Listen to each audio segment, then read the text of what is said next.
And then I was told that I would be going over to Labuan, which is an island on the northwest coast of Borneo, and we were pretty well established there as far as the Air Force was concerned. And I was posted to Labuan. I remember travelling in, my first ride in an aeroplane was in a Dakota, and the Dakota was, unlike it was later in the war years, consisted of absolutely no luxuries.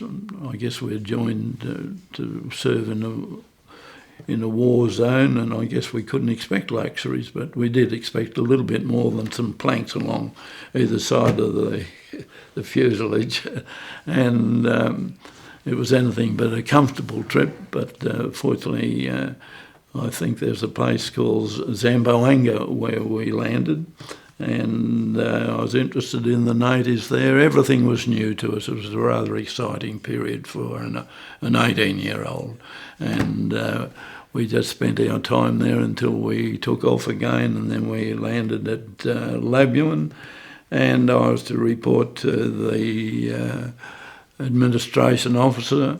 And when I arrived, he looked at my papers, and to use his expression, he said, "What in the hell are they sending a telegraphist to a fighting squadron?" He said, "We are the 70." He said, "You're being posted to 77 Squadron." And he said, we haven't got a place for you. We don't run to a telegraphist."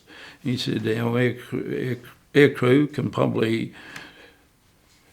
handle telegraphy up to 10, 12 words a minute, but," he said, "not to the extent that a telegraphist can." And he said, "I have no idea why you would have been posted to us." So the outcome was, and it doesn't sound terribly exciting for somebody who's going over to fight the Japs, he said,